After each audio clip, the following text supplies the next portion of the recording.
రెండోసారి అధికారం మీ కలే. మీపై ప్రజల్లో తీవ్ర వ్యతిరేకత. భాషను కలుషితం చేసిందే మీరు. సీఎం రేవంత్ రెడ్డిపై హరీష్ రావు మండిపాటు. ఇప్పుడు రెండోసారి వాళ్ళు వస్తారో రారో పక్కన పెడితే మీరైతే వచ్చే అవకాశం లేదు కదా. మీకు సమీప భవిష్యత్తులో వచ్చే అవకాశం లేదు.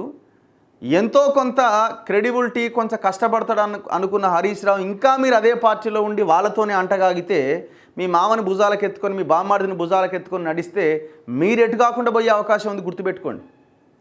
ఇప్పటికే మీ మీద రకరకాలుగా ఈయన ఎక్కడ లేనిది ఒకటే మోస్తున్నాడు ఏంది, ఆ పార్టీ ఇంకా పాతాళానికి పోతూ ఉంటే దాన్ని ఏదో లేపడానికి ప్రయత్నం చేస్తున్నాడు, అదేం కుదురుతలేదు.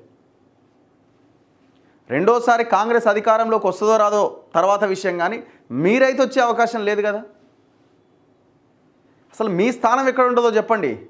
మీరు 2027, 28, 29 ఎలక్షన్స్ వచ్చే నాటికి మీరు అదే బీఆర్ఎస్లో ఉంటారా, లేదు వేరే పార్టీ పెట్టుడా, లేకపోతే వేరే పార్టీలకు పోయే అవకాశం ఏమైనా ఉన్నదా? ఫస్ట్ అది చెప్పండి.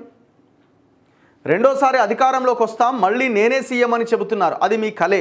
మీపై ప్రజల్లో తీవ్ర వ్యతిరేకత ఉన్నది. మీ పాలనకు పతనం ప్రారంభమైందని బీఆర్ఎస్ సీనియర్ నేత మాజీ మంత్రి హరీష్ రావు ముఖ్యమంత్రి రేవంత్ రెడ్డిపై ధ్వజమెత్తారు. మీరు భాష గురించి మాట్లాడారు. అసెంబ్లీలో బూతులపై నీతులు చెప్పే ప్రయత్నం చేశారు. మీకు మాత్రమే భార్యా బిడ్డలు ఉంటారా, ఎదుటివారికి ఉండరా, మీ వరకు వస్తే గాని కుటుంబం గుర్తుకురాదా?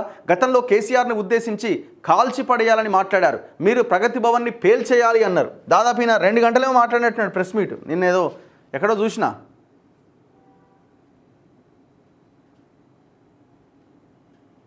కేటీఆర్ కుమారుడిపైన వ్యాఖ్యలు చేశారు. నా ఎత్తు గురించి అడ్డగోలుగా వ్యాఖ్యానించారు. రాజకీయాల్లో భాషను కలుషితం చేసిందే మీరు. నిన్న మీరు మాట్లాడింది చూస్తే మోదీని ప్రసన్నం చేసుకునేలా ఉన్నది. కాంగ్రెస్ ముసుగులో ఉన్న బీజేపీ మనిషి మీరు. మోదీని రాహుల్ గాంధీ విమర్శిస్తుంటే మీరేమో పొగడ్తలతో ముంచెత్తుతున్నారు. శనివారం అసెంబ్లీ మండలిలో సీఎం రేవంత్ రెడ్డి చేసిన ప్రసంగాల్లోని పలు అంశాలపైన ఆదివారం తెలంగాణ భవన్లో హరీష్ రావు 2 గంటలకు పైగా విలేకరుల సమావేశంలో మాట్లాడారు. ఇప్పుడు ఆయన ఏమన్నాడు? కేంద్ర ప్రభుత్వంతో రాష్ట్ర ప్రభుత్వ సంబంధాలు కొనసాగాలి, 30 సార్లు కాదు 300 సార్లు కలిస్తే అవసరమైతే. మళ్ళీ కాంగ్రెస్ బీజేపీ విషయానికి వచ్చేసరికి పార్టీ ప్లాట్ఫామ్ మీద నేను అదే దూకుడుతో మళ్ళీ మోదీని విమర్శిస్తా అని మాట్లాడిండు. మీరు అధికారంలో ఉన్నప్పుడు హరీష్ రావు సమాధానం చెప్పాలి. ప్రధానమంత్రి రాష్ట్రానికి వస్తే కనీసం కలిసే ప్రయత్నం చేసిరా? ఇప్పుడు తమిళనాడులో స్టాలిన్ ప్రధానమంత్రి తమిళనాడుకు వస్తే ఆయన ఉన్న మీటింగ్లో పార్టిసిపేట్ చేసిండు, ఆయనతో మాట్లాడిండు, రిప్రజెంటేషన్స్ ఇచ్చిండు, వాళ్ళకి కావాల్సింది సాధించుకోవడానికి ప్రయత్నం చేసిరు. మరి ఇప్పుడు స్టాలిన్ నరేంద్ర మోదీ ఒకటే అందామా? ఒకే వేదిక పంచుకున్నారు కాబట్టి అందామా?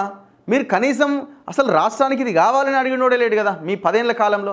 గాయన్ని ఎందుకు అడగాల, మనమే కట్టుకుందాం, మనమే చేసుకుందాం. నువ్వు చేసింది లేదు, ఏడ్చింది లేదు, ఇంకేం చేసింది లేదు.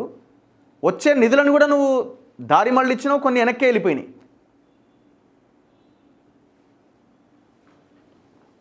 ఇప్పుడు ఈ బూతుల గురించి మాట్లాడుతున్నాను. ఈ బూతుల గురించి రేవంత్ రెడ్డికి బూతుల గురించి మాట్లాడే నైతిక అర్హత ఉన్నదా? హరీష్ రావుకు ఉన్నదా? కేసీఆర్కు ఉన్నదా? కేటీఆర్కు ఉన్నదా? ఏ రాజకీయ నాయకుడికి బూతుల మీద మేము గొప్పోళ్ళం, మేము బూతులే మాట్లాడమని మాట్లాడే అర్హత ఉన్నది? ఇవాళ హరీష్ రావు నేను ప్రెస్ మీట్ పెట్టి ఆయనకి ఏమైనా అర్హత ఉన్నదా? ఓపెన్ చేసి చూడండి యూట్యూబ్లో హరీష్ రావు మాట్లాడిన బూతులని కొడితే వీడియోలు వస్తాయి. మనం ప్లే కూడా చేయలేం. కనీసం ఎల్లుతో లాతో ఉంటాయి అవన్నీ. హరీష్ రావు మాట్లాడలేదా? కేటీఆర్ మాట్లాడలేదా? కేసీఆర్ దానికి అసలు మొత్తం ఈ బూతులు అలవాటు చేసింది తెలంగాణ కేసీఆర్ కదా. కేసీఆర్ బూతులని కొడితే ఇన్ని 100 వీడియోలు ఇట్లా వస్తాయి యూట్యూబ్లో. రేవంత్ రెడ్డి మాట్లాడలేదా? మీరు అన్నట్టు రేవంత్ రెడ్డి కూడా మాట్లాడిండు. అసలు మీది మొత్తం ఇది ఒక బూతుల ఫ్యాక్టరీ తయారు చేసి తెలంగాణలో. ఇవాళ ప్రజలు అక్కడక్కడ ఎందుకు మాట్లాడుతున్నారు? మీరు అలవాటు చేసిందే. జర్నలిస్టులు కొంతమంది ఎందుకు ఆ భాష వైపు వెళ్తున్నారు? మీరు అలవాటు చేసిందే. ఈ రాజకీయ నాయకులు ఫస్ట్ సెట్ అయితే మిగతా అందరూ సెట్ అవుతారు.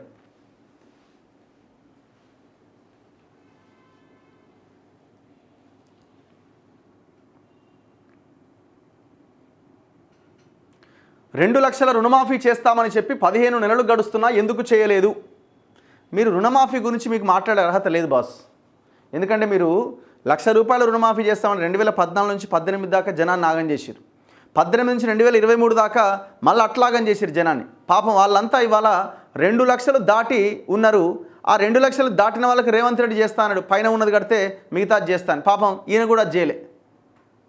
మీ వల్ల ఈ 2 లక్షలు దాటిపోయి ఆగమైపోయారు చాలామంది రైతులు. వాళ్ళకి సమాధానం చెప్పు ఫస్ట్ నువ్వు.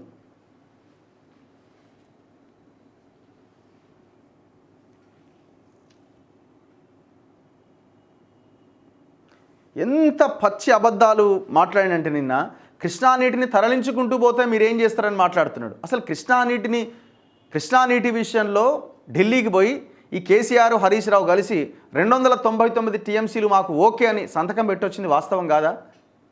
అపెక్స్ కౌన్సిల్ మీటింగ్కి ముఖ్యమంత్రి హాజరు కాకుండా నేను బిజీగా ఉన్నా, నేను రాను అని చెప్పింది వాస్తవం కాదా? ఇవి కళ్ళ ముందు ఉన్నాయే కదా ఇవన్నీ. పోతిరెడ్డిపాడు సామర్థ్యం పెంచుకోవడానికి జగన్మోహన్ రెడ్డికి సహకరించింది వాస్తవం కాదా?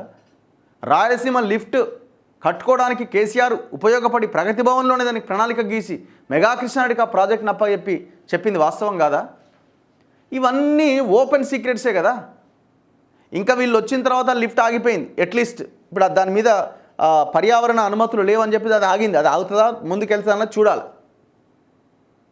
నిన్నటికి నిన్న దాన్ని ఆపేసింది ఎన్విరాన్మెంటల్ ఇది